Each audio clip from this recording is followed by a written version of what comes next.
आज हम बात करेंगे केतु इन फोर्थ हाउस यानी केतु चौथे भाव में।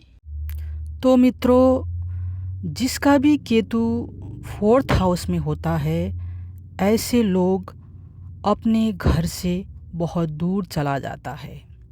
कोई जहाँ पर उसका जन्म हुआ है उस स्थान को छोड़कर दूसरे शहर या दूसरे देश में चला जाता है।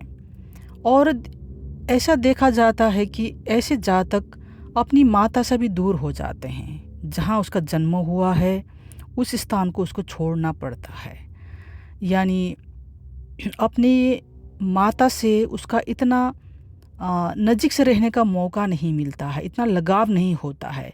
किसी का दूर से ही प्रेम होता है लेकिन फिजिकली साथ में रह नहीं पाते। और किसी किसी जातक का माता के साथ भी रिलेशनशिप अच्छा नहीं देखा जाता है। और ऐसे जातक का घर के प्रति कोई मोह नहीं रहता है। जैसे किसी को अपने घर खरीदना, घर के प्रति लगाव होना, प्रॉपर्टी के प्रति लगाव होना, ऐसे में उसको कोई इंटरेस्ट नहीं होता है, ना उसको घर परिवार के प्रति उसका इतना बनता है। और ज़्यादातर कलह रहता है घर के अंदर। तो कहीं ना कहीं से ऐसे लोग असंतुष्ट हो जाते हैं, सेटिस्फाई नहीं हो जाते हैं और ये घर से दूर चले जाते हैं, यानी अन्य स्थान में चले जाते हैं। तो ये होने का कारण क्या है मित्रों? क्योंकि पिछले जन्म में ये सब कार्य कर चुके हैं। जैसे पिछले जन्म में फैमिली लाइफ जीना, प्रॉपर्टी का ये सब, फैमिली के साथ रहना, घर बसाना, ये सब वो कर चुके हैं। तो इस लाइफ में कहीं ना कहीं ऐसे जातक का मोह नहीं रहता है कि मुझे घर बसाना है, परिवार बसाना है।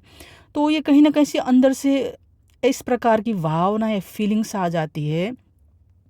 और बहुत बार ये यंग लाइफ में भी ये बहुत सारी ठोकर खाते हैं, बहुत सारे घर बदलते हैं, घर से एक घर से दूसरे घर में जाना, क्योंकि घर के अंदर कलह होता है, कहीं ना कुछ ना कुछ प्रॉब्लम आ जाती है। तो उसके कारण मुझे ट्रांसफ़र होते रहना, घर एक दूसरे घर से दूसरे घर में मूव होते रहना, रेंट के घर में रहना। तो बार बार ये कलह, डिससेटिस्फैक्शन आने के कारण इसको बार बार घर भी बदलना पड़ता है। तो ऐसे होने के कारण वो अंदर से बहुत दुखी हो जाता है और घर से इतना उसको सेटिस्फाई नहीं मिलता, इतना मोह नहीं रहता है।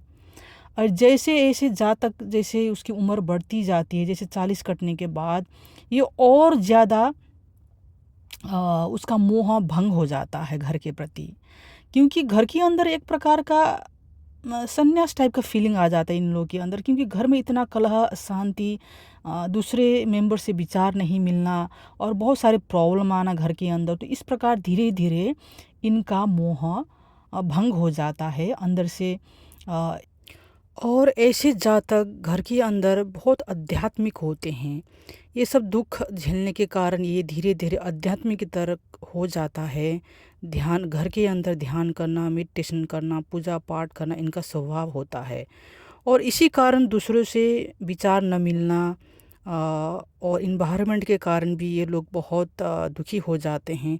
उस कारण ये लोग कभी कभी अकेले रह जाते हैं।